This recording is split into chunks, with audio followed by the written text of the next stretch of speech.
Hello friends, நம்ம next strength of மெட்டீரியலில் பார்க்க போகிற சப்ஜெக்ட் வந்து சிலிண்டர்ஸ் அண்ட் ஸ்பியர்ஸ். சரிங்களா? அதாவது தின் சிலிண்டர், திக் சிலிண்டர், ஸ்பெரிக்கல் செல்ஸ், அதை பற்றி தான் நம்ம வந்து பார்க்க போகிறோம். ஒரு லிக்யூடை வந்து, அதாவது ஒரு ஃப்ளூயிடை வந்து நம்ம அடைச்சி வைக்கிறதுக்கு யூஸ் பண்ணுற செல்ஸ் தான் அந்த தின் சிலிண்டர், திக் சிலிண்டர், ஸ்பெரிக்கல் செல்ஸ் எல்லாம். சரிங்களா?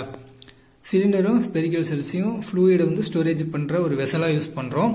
சிலிண்டரில் வந்து மேக்ஸிமம் லிக்யூடு தான் ஸ்டோரேஜ் பண்ணுவோம். நம்ம வாளி, தொட்டி, பாரல் இந்த மாதிரிலாம் பார்த்தீங்கன்னா சிலிண்டர் சைஸில் இருக்கும். அதில் லிக்யூடு தண்ணி தான் நம்ம மேக்ஸிமம் இது பண்ணுவோம். ஸ்பெரிக்கல் செல்ஸில் வந்து கேஸை வந்து ஸ்டோரேஜ் பண்ணுவோம். எக்ஸாம்பிள் வந்து பால்லாம் இருக்குது பார்த்தீங்களா, ஃபுட்பால், வாலிபால், அதெல்லாம் ஸ்பெரிக்கல் செல்ஸில் கேஸை ஸ்டோரேஜ் பண்ணுவோம். Except gas fuel used in home, நம்ம வீட்டில் இருக்க யூஸ் பண்ணுற கேஸ் எடுப்பு, அந்த கேஸ் சிலிண்டரை தவிர மீதி எல்லா கேஸுமே ஸ்பெரிக்கல் செல்லில் தான் யூஸ் பண்ணுவோம். அது மட்டும் சிலிண்டரில் யூஸ் பண்ணுவோம். ஏன் அப்படின்னா அது வந்து நகர்த்தி வைக்க, ஒரு இடத்துல ஸ்டேபிளாக வச்சுக்கிறதுக்காக ஏற்ற மாதிரி சிலிண்டரில் அதை மட்டும் ஸ்டோரேஜ் பண்ணுவோம். சரிங்களா? சிலிண்டர்ஸில் என்னென்ன டைப் இருக்குன்னா, தின் சிலிண்டர், திக் சிலிண்டர் அப்படின்னு இருக்கு. அதாவது அந்த சிலிண்டரோட திக்னஸ் இருக்கு பார்த்தீங்களா, அதை பொறுத்து வேரி ஆகும். T less than D/10 to D/15. டிங்கிறது இதில் என்னன்னா இன்டர்னல் டயா. சிலிண்டரோட கிராஸ் செக்ஷன் வந்து நான் வரையறேன் பாருங்க. இந்த மாதிரி இருக்குன்னா இதுதான் D. சரிங்களா? இதுதான் T, திக்னஸ், வாலோட திக்னஸ். உள்ள இருக்க இன்னர் டயா தான் D. D/10 டைம்ஸை விட திக்னஸ் வந்து ரொம்ப கம்மியாக இருந்ததுன்னா தின் சிலிண்டர் அப்படின்னு சொல்லுவாங்க. அதை விட அதிகமாக இருந்தால், அதுக்கு ஈக்குவலாக இருந்தாலும் திக் சிலிண்டர்னு சொல்லிடுவாங்க. தின் சிலிண்டரில் 3 ஃபோர்ஸ் வருது. Hoop stress, longitudinal stress, radial stress. அது வந்து sigma H, sigma L, sigma R அப்படின்னு சொல்லுவாங்க. சரிங்களா? ஹூப் ஸ்ட்ரெஸ் அப்படின்னா என்ன அப்படின்னா, நமக்கு வந்து ஹூப் ஸ்ட்ரெஸ் அப்படின்னா அதுக்கு இன்னொரு பேர் வந்து சர்க்கம்ஃபரன்சியல் ஸ்ட்ரெஸ், இல்லைன்னா டேஞ்சென்சியல் ஸ்ட்ரெஸ்னு சொல்லுவாங்க. இல்லைன்னா ஸ்ட்ரெஸ் பர்பண்டிகுலர் டு லாங்கிடியூடினல் ஸ்ட்ரெஸ்ஸுக்கு இது பர்பண்டிகுலராக இருக்கும். இது மூணுமே ஒன்றுக்கு ஒன்று பர்பண்டிகுலராக இருக்கும். அப்படி இல்லைன்னா மெரிடினல் ஸ்ட்ரெஸ். இது எல்லாமே ஹூப் ஸ்ட்ரெஸ்க்கு இன்னொரு பேர். Constant throughout the thickness in thin cylinder. அதாவது இந்த கிராஸ் செக்ஷனில் இங்கே எவ்வளோ ஸ்ட்ரெஸ் இருக்கோ அதே ஸ்ட்ரெஸ் இங்கே இருக்கும், அதே ஸ்ட்ரெஸ் இங்கே இருக்கும், அதே ஸ்ட்ரெஸ் இங்கே இருக்கும். இதுலன்னா தின் சிலிண்டரில் மட்டும்தான் அப்படி இருக்கும். But however in thick shells, thick சிலிண்டரில் வந்து it is maximum at inner face, minimum at outer face. Inner ஃபேஸில் மேக்ஸிமமாகவும் அவுட்டர் ஃபேஸில் மினிமமாகவும் இருக்கும். அது நம்ம இப்போ பின்னாடி பார்ப்போம், அதில் நமக்கு தெளிவாக புரியும். அடுத்து லாங்கிடியூடினல் ஸ்ட்ரெஸ்னா constant across the thickness of the both thin cylinder, thick shell. அதாவது தின் சிலிண்டர், திக் சிலிண்டர் எதுவாக இருந்தாலும் அதுக்கு வந்து கான்ஸ்டன்டாக தான் இருக்கும். அதுவும் ஏன் இதில் அப்படி அதோட வேல்யூ கான்ஸ்டன்டாக இருக்குது அப்படிங்கிறது நம்ம சம் பார்க்கும்போது, அந்த டெரிவேஷன் பார்க்கும்போது தெரியும். அது இல்லாமல் ரேடியல் ப்ரெஷர் அப்படின்னு சொல்லுவாங்க, radial stress. At inside it is maximum, outside it is 0. இது வந்து ஹூப் ஸ்ட்ரெஸ் மாதிரி, ஆனால் இன்சைடில் மேக்ஸிமமாக இருக்கும். ஆனால் ஹூப் ஸ்ட்ரெஸ் வந்து அவுட் சைடில் மினிமமாக இருக்கும், இது அவுட் சைடில் 0வாக இருக்கும். மொத்தம் இந்த ஸ்ட்ரெஸ்ஸோட வேல்யூ ரொம்ப ரொம்ப கம்மியாக இருக்கும். சிக்மா ஹூப், சிக்மா லாங்கிடியூடினல் விட ரொம்ப கம்மியாக இருக்கும். இது அதனால மேக்ஸிமம் நெக்லெக்ட் பண்ணிடுவாங்க, இந்த ஸ்ட்ரெஸ்ஸை பற்றி பார்க்கவே மாட்டாங்க. சரிங்களா? இப்போ வந்து நம்ம வந்து ஒரு சிலிண்டர் எக்ஸாம்பிளை பார்ப்போம். இதுதான் ஒரு 3Dல வந்திருக்க ஒரு சிலிண்டர். சரிங்களா? இதுல வந்து இது வந்து அவுட்டர் டயா, அதோட இது வந்து இன்னர் டயா, உள்ள இருக்க டயா இன்னர் டயா டின்னு சொல்லியிருக்கேன். இது வந்து திக்னஸ், சிலிண்டரோட திக்னஸ் T. இது வந்து சிலிண்டரோட லென்த் L. சரிங்களா? இதை வந்து இந்த ஃப்ரண்ட் வியூ அப்படி இல்லைன்னா இந்த சைட் வியூன்னு வச்சுக்கலாம். அந்த 2D வியூவில் பார்க்கும்போது இந்த மாதிரி வரும். சரிங்களா? இது வந்து இன்னர் டயா உள்ள இருக்கிறது, இன்னர் டயா. இந்த டயா வந்து இதோடய இன்னர் டயா முடிஞ்சிருச்சு, ஃபுல்லாக வரலையே அப்படின்றது காரணம், 2 சைடு நம்ம வந்து அடைச்சிருக்கோம், ஒரு க்ளோஸ் கொடுத்துருக்கோம். அப்படி கொடுத்தோம்னா தான் உள்ள வந்து ஹை ப்ரெஷரில் நம்ம லிக்விடை ஸ்டோரேஜ் பண்ணி வைக்க முடியும். இந்த க்ளோஸ் வந்து எது கொடுத்துருக்கோம்னா, உள்ள வந்து ஹை ப்ரெஷரில் நம்ம வந்து வச்சுக்கிறதுக்காக நம்ம கொடுத்துருக்கோம். க்ளோஸ் இல்லை அப்படின்னா, ஒன் சைடு க்ளோஸ் இல்லைனாலும் லாங்கிடியூடினல் ஸ்ட்ரெஸ் வந்து வராது, சிக்மா L வந்து வராது. அது என்னன்றத பின்னாடி பார்ப்போம். இதோட கிராஸ் செக்ஷன் வியூ வந்து நான் வரைஞ்சிருக்கேன். சரிங்களா? உள்ள இருக்க லிக்விட் வந்து இந்த மாதிரி தான், அதை வந்து எல்லா பக்கமும் எல்லா டைரக்ஷன்லையும் வெளியே தள்ளிக்கிட்டு இருக்கும். ப்ரெஷர் வந்து இப்படி தான் ஆக்ட் ஆகுது அப்படின்னு காமிக்கிறதுக்காக.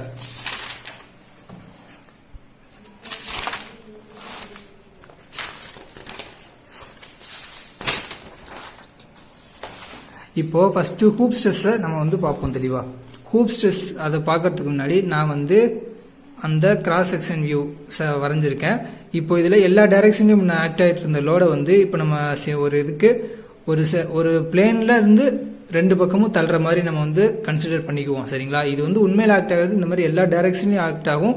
அந்த எல்லா டைரக்ஷன்லயும் வர ரிசல்டன்ட் ஃபோர்ஸை இந்த லென்த் போடுறதுக்கு இந்த பிளேன் லென்த்ல டைரக்ட் எல்லாம் ஒரே டைரக்ஷன்ல ஆக்ட் ஆகிறதுக்கு போறது ஈக்குவலா இருக்கும். அதனால நான் இந்த மாதிரி போட்டிருக்கேன். இதனால என்ன ஆகும், சிலிண்டர் வந்து ரெண்டு பக்கமும் வெளியில தள்ளும் போது சிலிண்டர்ல இந்த மாதிரி ஆப்போசிட் ஃபோர்ஸ் வந்து உருவாகும் சிலிண்டர் ரெண்டா பொளக்கிறதுக்கு. சரிங்களா, இது வந்து அதோட லென்த் வைஸ்ல இந்த பிளேன் வந்து இப்படி ஃபுல்லா போகும். அதான் நான் இங்க போட்டிருக்கேன். இந்த பிளேன் வந்து இந்த மாதிரி பெரிய பிளேனா இருக்கும். சரிங்களா, இப்போ நம்ம என்ன பார்க்க போறோம்னா, அதை பார்க்கறதுக்கு முன்னாடி pressure due to fluid equal to pressure developed in the cylinder cross section. இந்த கிராஸ் செக்ஷன் சிலிண்டரோட கிராஸ் செக்ஷன்ல உருவாகிற ஸ்ட்ரெஸ்ஸும் இந்த ஃப்ளூயிட் தள்ளுற ப்ரெஷரும் ஈக்குவலா இருக்கும். அப்பதான் சிலிண்டர் வந்து ஸ்டேபிளா இருக்கும். அதாவது தண்ணி வந்து சிலிண்டரை வெளிப்பக்கமா தள்ளி பிடிக்கும். அதை தண்ணி வெளிப்பக்கமா போக விடாம சிலிண்டர் வந்து அதை உள்பக்கமா தள்ளி பிடிச்சிருக்கும். அந்த ரெண்டு ஸ்ட்ரெஸ்ஸும் ரெண்டு ப்ரெஷரும் ஈக்குவலா இருக்கும். சரிங்களா, ப்ரெஷர் டியூ டு லிக்விடால வர ப்ரெஷர் தான் இந்த ஏரோமா இருக்கு, ரெண்டு பக்கமும் தள்ளுறது. பி அப்படிங்கிறது அதுல உருவாகிற ப்ரெஷர் இன்டு ஏ அப்படிங்கிறது என்னன்னா இந்த பிளேன். இது வந்து கிராஸ் செக்ஷன்ல ஒரு லைன் தெரியும், லென்த் வைஸ்ல பார்க்கும்போது இந்த லென்த்துக்கு போகும், அந்த டோட்டல் லென்த்துக்கு போகும். அது ஒரு பிளேன் இருக்குமா, அந்த ஏரியா, அந்த பிளேனோட ஏரியா, பிளேன் ஏரியால இருந்து தானே இந்த ஸ்ட்ரெஸ் ஆக்ட் ஆகுது, அந்த ஏரியா போட்டுக்கணும். Equal to pressure developed in cylinder cross section. சிலிண்டரோட இந்த கிராஸ் செக்ஷன்ல உருவாகிற பிரஷர். சரிங்களா, இந்த இடத்துல இது எவ்வளவு இருக்குன்னா, இங்க ஒரு பிரஷர் உருவாகும், இங்க ஒரு பிரஷர், ரெண்டு பிரஷர் உருவாகும். அப்ப 2 இன்ட்டுக்கு ஈக்குவலா இருக்கும். சிக்மாங்கிறத சிக்மா வச்சு வச்சுக்கிட்டேன். இந்த ஏரியா வந்து எல் இன்டூ டி அப்படின்னு நான் போட்டிருக்கேன். ஏன் அப்படின்னா லென்த், இந்த லென்த்துக்கு எல், இந்த திக்னஸ்க்கு டி. அப்ப இந்த ஏரியா கிடைச்சிருமா? சரிங்களா, இந்த ரெக்டாங்கிள் ஏரியா கிடைக்கும். அதே போல இங்க ஒரு ரெக்டாங்கிள் வரும், ரெண்டு ரெக்டாங்கிள். அப்ப 2 இன்டூ எல் இன்டூ டி போட்டேன். இந்த ஏரியாவுக்கு டி இன்டூ எல் போட்டிருக்கேன். ஏன்னா inner dia d, length L, அதனால டி இன்டூ எல் போட்டேன். இப்போ எல் கேன்சல் பண்ணி sigma h equal to p d by 2t small லெட்டர்ல நான் மாற்றி எழுதிக்கிட்டேன். ஹூப் ஸ்ட்ரெஸ், ஒரு தின் சிலிண்டர்ல ஹூப் ஸ்ட்ரெஸ் வந்து பிடி பை 2t தான் வருது. ஹூப் ஸ்ட்ரெஸ் வந்து இன்னர்ல மேக்ஸிமம் அவுட்டர்ல மினிமமாகவும் வரும்னு நம்ம சொன்னா, அது வந்து திக் சிலிண்டருக்கு. தின் சிலிண்டருங்கிறது திக்னஸ் ரொம்ப கம்மியா இருக்கும், அதோட மேக்ஸிமம் மினிமம் வேல்யூ ரொம்ப மினிமமா தான் சேஞ்ச் ஆகும். அதனால நம்ம கான்ஸ்டன்ட் வச்சுட்டு சிக்மா வச்சு ஒரே ஒரு வேல்யூ வந்து நம்ம கண்டுபிடிச்சுக்கிறோம். ஒருவேளை இந்த சிலிண்டருக்கு உள்ள வாட்டர் இல்லாம சிலிண்டருக்கு உள்ள மட்டும் கேப் இருந்து சிலிண்டருக்கு வெளியில ஃபுல்லா வாட்டர் இருந்ததுன்னா, வெளிப்பக்கம் திக் சிலிண்டர்ல வெளிப்பக்கம் மேக்ஸிமம் ஹூப் ஸ்ட்ரெஸும் இன்னர்ல மினிமம் ஹூப் ஸ்ட்ரெஸும் வரும். அதையும் தெரிஞ்சுக்கோங்க. Next longitudinal stress. லாங்கிடியூடினல் ஸ்ட்ரெஸ்னா முன்ன சிலிண்டரோட அந்த சர்க்கிளை வந்து ரெண்டா பிரிக்கிற மாதிரி இப்படி வெளிப்பக்கம் தள்ளுச்சா, அடுத்து சிலிண்டரை இந்த பக்கம் வெளியே தள்ளும். நம்ம முன்ன பார்த்துருந்தோம்ல, இந்த ரெண்டு எண்டையும் க்ளோஸ் பண்ணிட்டோம், உள்ள வந்து ப்ரெஷரா வாட்டரோ ஏதோ வச்சிருக்கும் போது அது வந்து சிலிண்டரை வந்து இந்த ஆக்சிஸ்லயும் வெளியில வந்து தள்ளிட்டு இருக்கும், அந்த மூடியை வந்து வெளியே தள்ளும்.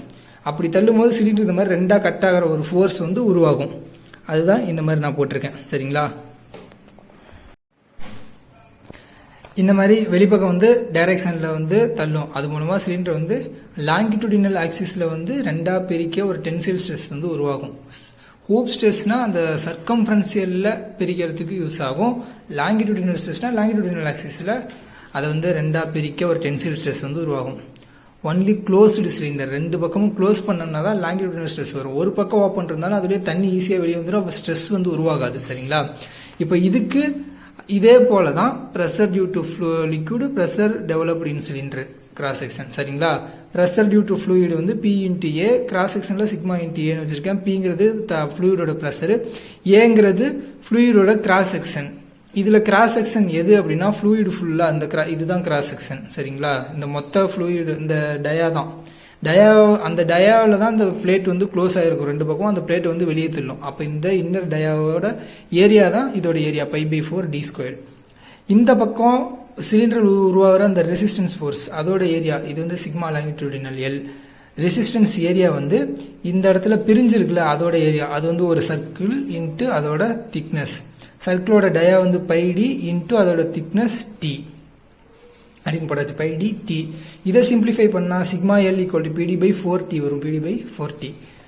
இப்போ என்னன்னா சிக்மா ஹூப்ஸ் வந்து pd/2t, சிக்மா எல் வந்து லாங்கிடியூடினல் வந்து pd/4t. இதோட 1/2 டைம்ஸா இது வந்து உருவாயிருக்கு.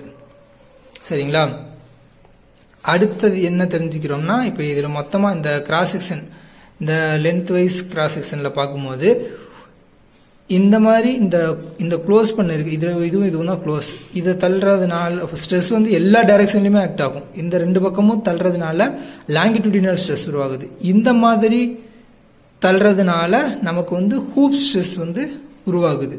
இந்த ஃபோர்ஸால இப்படி கட் ஆகும் இந்த ஆக்சிஸ்ல, சரிங்களா? இந்த ஃபோர்ஸால அதுக்கு பெர்பெண்டிகுலர்ல இந்த ஆக்சிஸ்ல கட் ஆகும். இதுதான் நம்ம தெரிஞ்சுக்க வேண்டியது. இதுல இன்னொரு பாயிண்ட் என்னன்னா inner fluid pressure. Inner fluid பிரஷர்னா சிலிண்டருக்கு உள்ள தண்ணி இருக்கும் போது இது வந்து சிலிண்டரை வெளிப்பக்கம் தள்ளும். அப்ப சிலிண்டர்ல உருவாகிற ஸ்ட்ரெஸ் வந்து டென்சைல் ஸ்ட்ரெஸ்ஸா இருக்கும். சிக்மா ஹூப் வந்து டென்சைல். அவுட்டர் ஃப்ளூயிட் பிரஷர், ஒருவேளை இந்த சிலிண்டரை வந்து நிக்க வச்சுட்டு அதுக்கு வெளியில ஃபுல்லா தண்ணி, ஒரு பெரிய தொட்டியில தண்ணி, நடுவுல வந்து ஏர் இருக்கும் போது ஒரு சிலிண்டரை வச்சிருக்கோம்னா அந்த சிலிண்டர் வந்து உள்பக்கம் அழுத்தி பிடிக்கும் அந்த தண்ணி. அப்போ வந்து கம்ப்ரசிவா இருக்கும். இதுதான் வித்தியாசம். இது இல்லாம அடுத்தது ரேடியல் ஸ்ட்ரெஸ் இருக்கு. ரேடியல் ஸ்ட்ரெஸ்னா எல்லா டைரக்ஷன்லயும் இந்த மாதிரி ஃப்ளூயிட் பிரஷர் இது, சரிங்களா? இது வந்து பி வேல்யூ ஆகுது. அதுக்கு எதிர்த்து இந்த சிலிண்டர் வந்து வெளியில நகர்ந்து அந்த சிலிண்டரோட பீஸ் வந்து வெளியில நகர்ந்து போகாம உள்ள இழுத்து பிடிச்ச ஒரு ஸ்ட்ரெஸ் தான் ரேடியல் ஸ்ட்ரெஸ் அப்படின்னு சொல்லுவாங்க. இது வந்து கம்ப்ரஷன்ல இருக்கு. வெளியில இருந்து கொடுக்கும் போது இது வந்து டென்ஷன்ல இருக்கும், வெளிப்பக்கம் தள்ளி பிடிக்கும். இப்போ உள்ள இருந்து வெளியே தள்ளும் போது அதை ரெசிஸ்டன் பண்ண கம்ப்ரஷன் ஃபோர்ஸ் வெளியில இருந்து உள்பக்கம் உள் டைரக்ஷன்ல இருக்கு. இதுதான் ரேடியல் ஸ்ட்ரெஸ். இதோட அளவு வந்து பி தான். சிக்மா ரேடியல் வந்து அட் இன்னர் சைடு, இந்த திக்னஸோட இன்னர் சைடில் வந்து பி அப்படின்ற அளவு இருக்கும். அவுட்டர் சைடில் வந்து 0, வெளிப்பக்கம் வந்து எந்த ஸ்ட்ரெஸ்ஸும் இல்லை, அதனால 0 அப்படின்ற மாதிரி குறைஞ்சிரும். இன்னர் ஃப்ளூயிட் ப்ரெஷரில் சிக்மா ரேடியல் வந்து P at inner side of shell, sigma R value வந்து 0 at outer side of the shell, செல்லோட அவுட்டர் சைடில். அவுட்டர் ஃப்ளூயிட் ப்ரெஷர் அதே போல் அவுட்டரில் ஃப்ளூயிட் ப்ரெஷர் இருந்தால் அது அப்படியே மாறி வரும். 0 இருந்த இடத்துல பியும், பி இருந்த இடத்துல 0வும் மாறி வரும். இப்போ நம்ம என்ன தெரிஞ்சுக்கிறோம்னா 3 ஸ்ட்ரெஸ்ஸும் mutually perpendicular. Sigma hoop X ஆக்சிஸ்ல இருந்தா சிக்மா லாங்கிடியூடினல் ஒய் ஆக்சிஸ்ல இருக்கும், சிக்மா ரேடியல் வந்து இசட் ஆக்சிஸ்ல இருக்கும் அப்படின்றத நான் வந்து சொல்றேன். எப்படி அப்படின்னா இந்த சிலிண்டர்ல நான் மறுபடியும் போட்டு காட்டுறேன். இந்த சிலிண்டர்ல இந்த கிராஸ் செக்ஷனை ரெண்டா அப்படி பிரிக்கிற இந்த டைரக்ஷன் ஸ்ட்ரெஸ் சிக்மா ஹூப் தெரியும். இந்த சிலிண்டரை லாங்கிடியூடினல் ரெண்டா பிரிக்கிற இந்த ஸ்ட்ரெஸ் வந்து சிக்மா லாங்கிடியூடினல் தெரியும். இந்த சர்க்கம்ஃபரன்சியல்ல பெர்பெண்டிகுலரா உருவாகிற இந்த ஸ்ட்ரெஸ் வந்து சிக்மா ரேடியல் தெரியும். இந்த சர்க்கிள்க்கு இந்த ஆக்சிஸும் பெர்பெண்டிகுலரா இருக்கு. லென்த்ங்கிறது இது தேர்ட் டைமென்ஷன், அதுவும் இருக்கு. இப்போ ஒவ்வொரு ஸ்ட்ரெஸ்ஸுமே மியூச்சுவலி பெர்பெண்டிகுலர் அப்படின்றத நம்ம இதுல இருந்து தெரிஞ்சுக்கலாம். சிக்மா ரேடியல் வந்து வெரி வெரி லெஸ், ரொம்ப கம்மியா இருக்கு. அதை கிட்டத்தட்ட 0 அப்படின்னு எடுத்துக்கலாம். மித்த ஸ்ட்ரெஸ்ஸை கம்பேர் பண்ணும்போது அது ரொம்ப கம்மியா தான் இருக்கும், சரிங்களா? அடுத்தது பிரின்சிபல் ஸ்ட்ரெஸ்ஸஸ். இதை வந்து பிரின்சிபல் ஸ்ட்ரெஸ்ஸாகவும் நம்ம மாற்றி எழுதலாம். அந்த தின் சிலிண்டரோட ஸ்ட்ரெஸ்ஸஸ் பிரின்சிபல் ஸ்ட்ரெஸ்ஸாகவும் மாற்றி எழுதலாம். அதனால அந்த சிலிண்டரில் உருவாகிற ஸ்ட்ரெயின், இதை பற்றியெல்லாம் நம்ம வந்து நெக்ஸ்ட் வீடியோவில் பார்ப்போம். இந்த வீடியோ பிடிச்சிருந்தா லைக் பண்ணுங்க, ஷேர் பண்ணுங்க, மறக்காம இந்த சேனலுக்கு சப்ஸ்கிரைப் பண்ணிடுங்க. பெல் பட்டனை ப்ரெஸ் பண்ண மறந்துடாதீங்க. தேங்க்யூ.